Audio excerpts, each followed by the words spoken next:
आज की जो केस स्टडी है वो बड़ी इंपॉर्टेंट है क्योंकि न्यूज़ में हर महीने आपको एक आध दो न्यूज़ इस टाइप की ज़रूर दिखती होगी और इसी वजह से मैं आज आपको ये केस स्टडी करा रहा हूँ। मैं हूँ मानस पांडे और मैं आपको पढ़ा रहा हूँ यूपीएससी, यूपीपीसीएस और सभी स्टेट सिविल सर्विसेज के लिए एथिक्स यानी नीति शास्त्र। अब आपको जो सबसे इंपॉर्टेंट चीज़ है नीति शास्त्र में वो है केस स्टडी और उसी केस स्टडी में आज की केस स्टडी बड़ी ज़रूरी है। क्या है?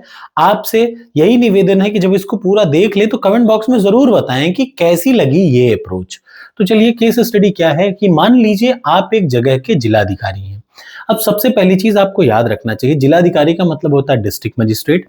डिस्ट्रिक्ट मजिस्ट्रेट का काम है सरकार की बनाई हुई नीतियों को एग्जीक्यूट करना। यानी सरकार की जो बनाई हुई नीतियां हैं उनको आप क्या करें लागू करना आपका मेन काम है। ठीक।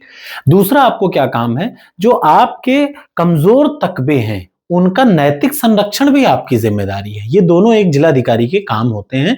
यानी शहर के लोगों की रक्षा करना भी उनके उनके अधिकारों को संरक्षित करना भी आपका काम है प्लस सरकार की नीतियों को लागू करना भी। प्राइमरी तो आपका काम यही है कि सरकार की नीतियों को लागू करने के लिए जिलाधिकारी होता है। तो चलिए उसी पे एक केस स्टडी की मान लीजिए आप एक पिछड़े जिले के जैसे tier one city tier two city तो आप पिछड़े जिले के पिछड़े का मतलब टीयर टू सिटी के जिलाधिकारी हैं। ध्यान से देखिए आपके सामने होता क्या है कि राज्य सरकार स्टेट गवर्नमेंट ने एक नया रोजगार सृजन और आर्थिक विकास को डेवलपमेंट के लिए और एम्प्लॉयमेंट को जनरेट करने के लिए एक प्रोजेक्ट पे अनाउंस किया कि हाँ ये प्रोजेक्ट हम अनाउंस करने जा रहे हैं। ये इंडस्ट्रियल प्रोजेक्ट है।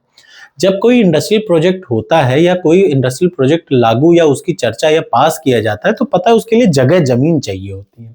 तो वही सेम प्रॉब्लम अब उसकी वजह से ये प्रोजेक्ट को क्या चाहिए जमीन चाहिए। तो लैंड को क्या करना पड़ेगा एक्विजिशन करना पड़ेगा। और चूंकि वो आप पिछड़े जिले के जिलाधिकारी हैं तो वहां पे ट्राइबल्स यानी सामुदायिक वो लोग जरूर रहते होंगे जो पिछड़े वर्ग के हैं। यानी किस टाइप के लोग जरूर रहते होंगे जो आदिवासी गांव है वहां की भूमि का अधिग्रहण करना है। तो तुरंत मैटर आपको समझ में आ गया कि आदिवासी के गांव की जमीन का अधिग्रहण करना है। अब हालांकि कायदा क्या है सभी कानूनी प्रक्रियाओं का बहुत अच्छे तरीके से पालन किया गया है। सभी को क्लियरली पता है कि मुआवजे के अनुसार जो निर्धारित है वो उनको मिल जाएगा।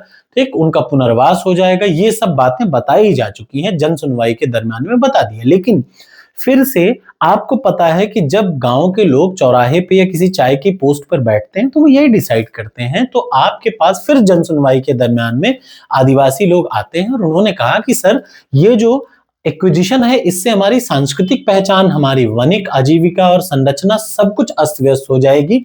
हमारा बड़ा नुकसान हो जाएगा। और इसी बीच एक एनजीओ खड़ा होकर के कहता है कि कानूनी रूप से तो जो आप कर रहे हैं जिलाधिकारी महोदय वो सही है लेकिन अनैतिक विस्थापन है। ये अनएथिकल डिस्प्लेसमेंट है लोगों का। गांव वालों को क्यों हटा रहे हैं। अब देखिए कहीं आग लगी हो और आप घी झोंक दें तो ऐसा ही होता है। तो ऐसी सिचुएशन में एज ए डिस्ट्रिक्ट मजिस्ट्रेट आपके क्या काम रहेंगे। आपको तीन ऑप्शन दे रखा है इस प्रश्न में। पहला पहला क्या काम है चूंकि आपका काम ही है सरकार की नीतियों का क्रियान्वयन तो कानून और सरकारी आदेशों का पालन करेंगे बिना सोचे समझे आप लैंड एक्विजिशन करेंगे और लागू कर देंगे। दूसरा सामाजिक और नैतिक चिंताओं की समीक्षा करने हैं तो प्रोजेक्ट को अब भाई देखिए सबसे जरूरी आप सिर्फ सरकार की नीतियों को लागू करने भर के लिए ही नहीं है आपको पिछड़े वर्ग के लोगों के संरक्षण भी करना है। तो अगर ऐसी है कि उनकी चिंताओं को देखते हुए आप इसको विलंबित डिले कर दें प्रोजेक्ट रोक दें प्रोजेक्ट कुछ समय के लिए। अब उसका नुकसान क्या है आपको राजनीतिक असंतोष और निवेश जो इन्वेस्टमेंट के लिए किया हुआ उसमें डिले होगा।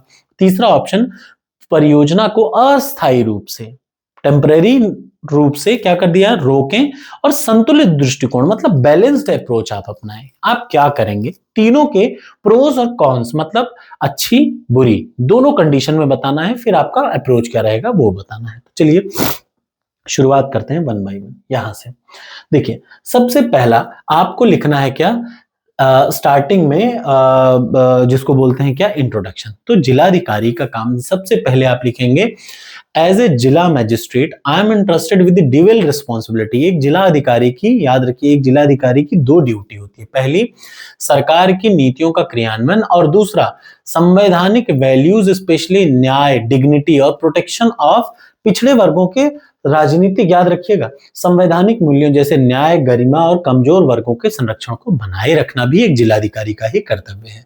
अब इस मामलों में ऑल्दो ये प्रोजेक्ट पास हो चुका है लेकिन आर्थिक विकास भी होना है। लेकिन जब लोग इससे नहीं सहमत हैं, तब ऐसी कंडीशन में क्या करेंगे? तो यहाँ पे मैटर किस चीज का फंस रहा है? यहाँ पे है कानून का अनुपालन आपको करना है वर्सेस क्या नैतिक उत्तरदायित्व। आपका जनता के प्रति क्या उत्तरदायित्व है? इन दोनों में जो डिलेमा है, जो आपके अंदर द्वंद चलेगा कि सरकार कह रही है तुरंत बनाओ और लोग कह रहे हैं नहीं इससे हमें दिक्कत है। तो अब अगर आप लोगों को समझाने के लिए रोक देंगे प्रोजेक्ट तो सरकार गुस्सा, सरकार को खुश करने के लिए प्रोजेक्ट शुरू कर दिया तो लोग गुस्सा, लोगों का भाजन पड़ना पड़ेगा, अल्टीमेटली गवर्नमेंट के खिलाफ लोग हो जाएंगे।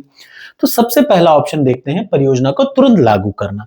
अगर आप परियोजना को तुरंत लागू कर देते हैं तो इससे इकोनॉमिक डेवलपमेंट होगा, ये अच्छी चीज है, बिल्कुल सही बात है, एम्प्लॉयमेंट जनरेशन होने के भी चांसेस है। दूसरा, जो सरकार का काम आपने कर दिया तो आपने डेमोक्रेटिक एडमिनिस्ट्रेटिव इफिशिएंसी दिखाया, आपको कोई काम दिया और आपने रिस्पॉन्सिबिलिटी लेकर के उसको पूरा कर दिया। लेकिन इसका नुकसान क्या है?